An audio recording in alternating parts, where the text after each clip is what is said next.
Folks, look, the people of this nation have suffered and sacrificed for 9 months, none more so than our doctors and our frontline healthcare workers. And it's the president questioning their character and their integrity, their commitment to his fellow Americans. The president questioning that? It's a flat disgrace. And then last night, Trump said he's going to fire Dr. Fauci. I got a better idea. Let's fire Trump and I'll hire Dr. Fauci.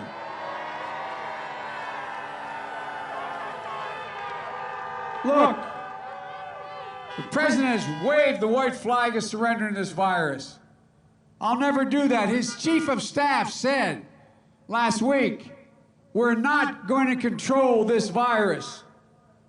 We're not going to control the virus. The first step to beating the virus is defeating Donald Trump.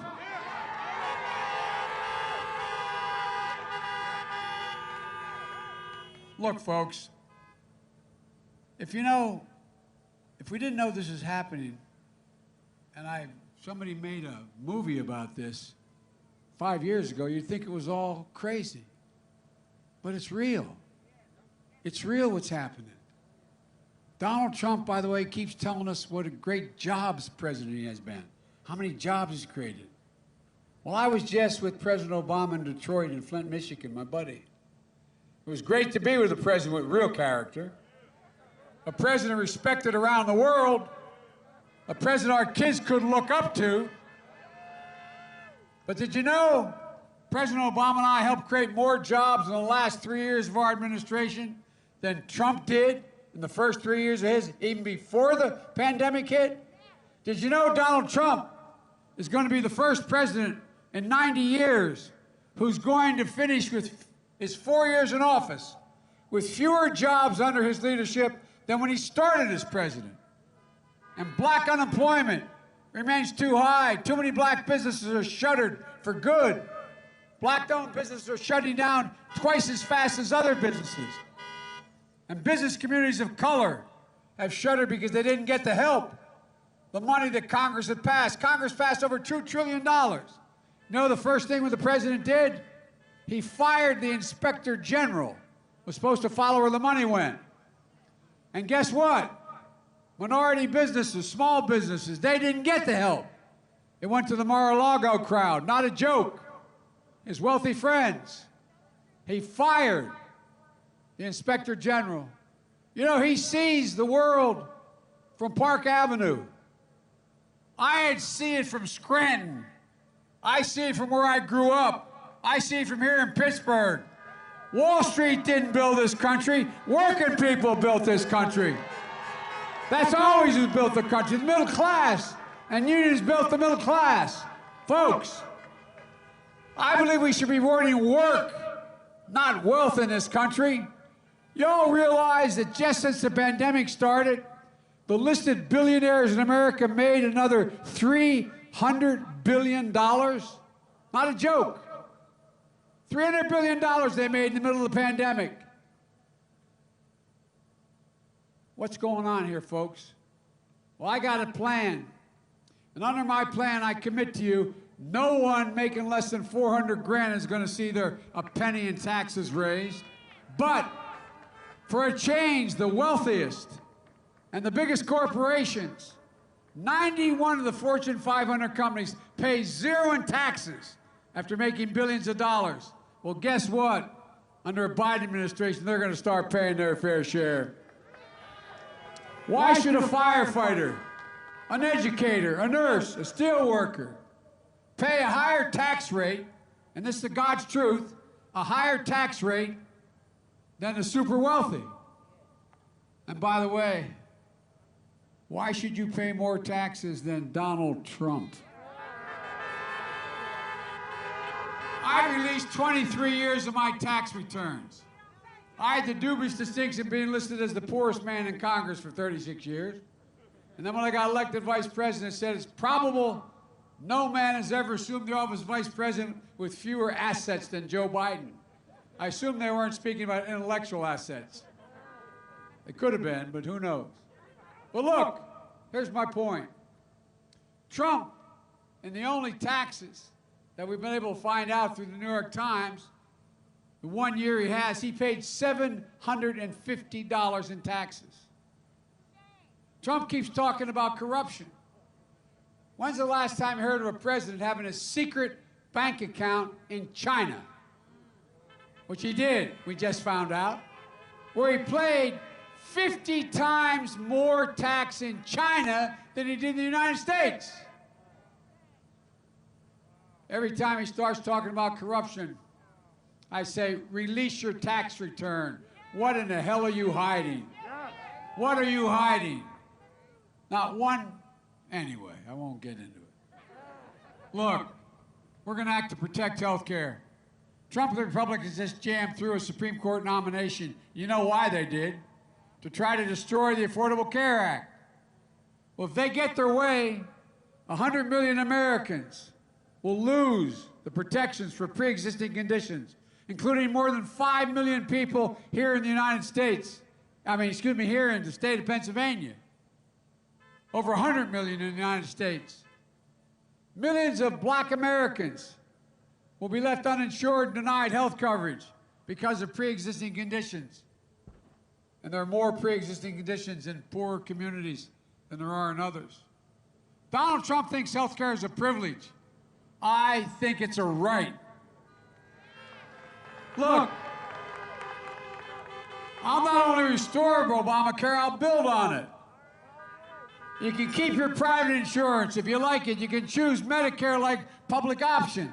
I'm going to increase subsidies to lower your premiums, deductibles, out-of-pocket expenses, out-of-pocket spending, surprise billing. I'm going to lower prescription drugs by 60%, and that's the truth. But by the way, how are you going to do it, Joe? Because those wealthy people are going to start paying their fair share.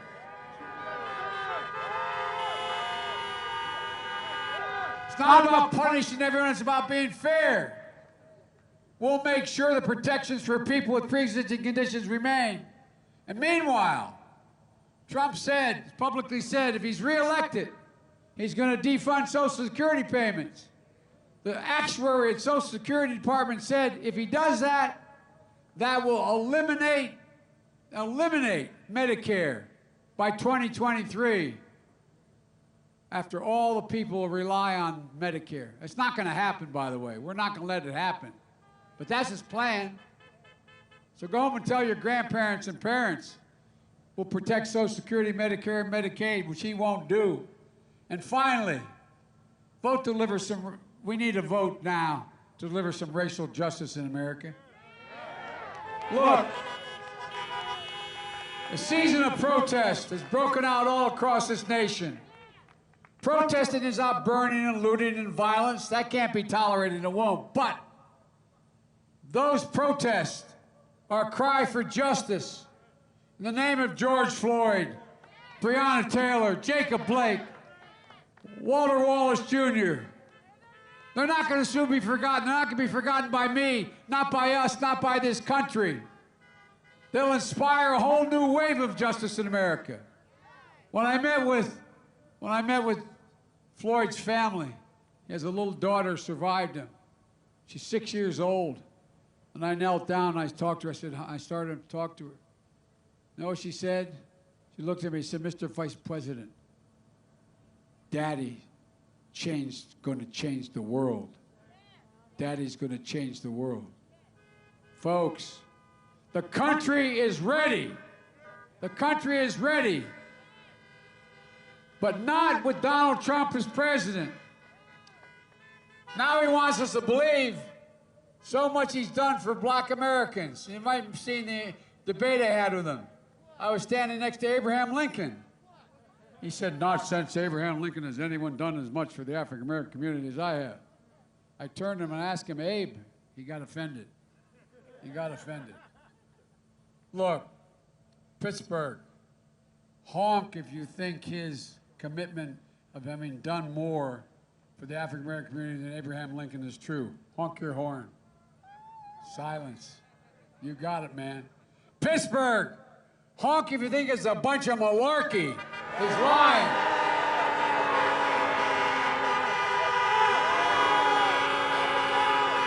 about it. Look, the truth is Donald Trump has done more to harm black America than any president in modern history. This is the same man who started the birther movement against my buddy Barack Obama. This is the man who, when the first black woman running for vice president, he looks at her and he calls her a monster. Oh, yeah, man.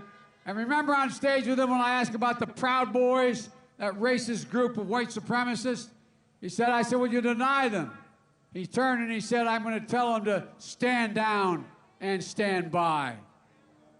When in God's name did you ever expect American president to say, who refused to denounce white supremacy, doesn't believe systemic racism is a problem, and won't even say Black Lives Matter? Black Lives Matter. And we're going to work to deliver real police and criminal reform, justice reform. We know what true justice is all about. It's not only about a system, criminal justice system that's fair, but it's about being able to build wealth, jobs, homes, families. Folks, we're in a situation where, think about it, how many people you know working 2 jobs and still being in poverty? We need a national minimum wage of $15 an hour for everybody, period. Honk, if you agree with me. Honk, if you agree with me, my proposal for first-term home buyers. First-time home buyers, I promise you, are going to get a $15,000 down payment for their first home. Honk! For new capital to start businesses, because black entrepreneurs are equally successful as any other entrepreneurs, but they can't get access. That's why Barack and I started a program to give $1.5 billion to local small business associations to lend money. That brought $30 billion off the sideline. Well, I've changed that to $15 billion, and we're going to bring 150 off the sideline. Look, in addition to that, think about this. Education. Education is the key to movement.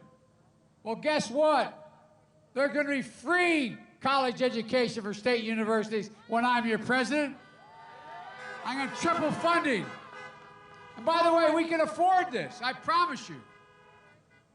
I'm going to triple funding for Title I schools so a child can get a good public education no matter what their zip code is. Allowing every 3-, 4-, and 5-year-olds to go to school, not daycare. That increases by 58% the prospects that child will go all the way through 12 years. And honk, if you agree with me, I'm going to invest $70 billion in HBCUs and minority-serving institutions. For real. Institutions so future generations of black students can continue to get the very best education. Folks, Pennsylvania in 2008 and 2012, you placed your trust in Barack and me. Now in 2020, I'm asking for your trust again in me and Kamala. And by the way, she is one smart, bright, tough woman, man. I'm so proud she said yes. Look, I'm running as a proud Democrat, but I will govern as an American president. That's the job of a president, the duty to represent everyone, everyone. And you too have a duty. If you haven't already voted, to vote tomorrow. Make a plan. Get out the vote. Go to iwillvote.com/PA and ask yourself, if Donald Trump is so proud of his record, especially for African Americans, why does he make it so hard for us to vote? And then remember the final words of my good friend and American hero, John Lewis, who recently died. He said, the vote is the most powerful nonviolent change agent you have in a democratic society. You must use it, because if not guaranteed, you'll lose it. Folks, please, please, Here's the amazing thing. Here's the amazing thing, folks. It's about this moment in history. On the one hand, we're facing the biggest threat about who we are, what we believe, what we've seen in our lifetimes. But on the other hand, our future has never been more promising. I said it many times. I'm more optimistic about America's future today than I was when I got elected as a 29-year-old kid. And I mean it. Here's why. We're better positioned than any nation in the world to lead the 21st century. Our workers are 3 times as productive as workers in the biggest economies in the world. We have the strongest military in the history of the world. We have the most innovative entrepreneurs. We're virtually energy independent. And we have more research universities out of which every major change comes than the entire rest of the world combined. No other nation can match us. We lead by the power of our example, not just the example of our power. We're a laughingstock around the world right now. The only thing that can tear America apart is America itself. And that's exactly what Donald Trump has been doing from the beginning of this campaign. He knows the only way he can win is divide America, pit us against one another, based on race, ethnicity, national origin, religion. That's wrong. It's not who we are. Everybody knows who Donald Trump is. Let's show them who we are. We choose hope over fear. We choose unity over division. We choose science over fiction. And yes, we choose truth over lies. Folks, it's time to stand up and take back this democracy. We can do this. We're better than we've been. We can be our best when we're the United States of America. God bless you all, and may God protect our troops. Go vote. We can get this done. I promise you.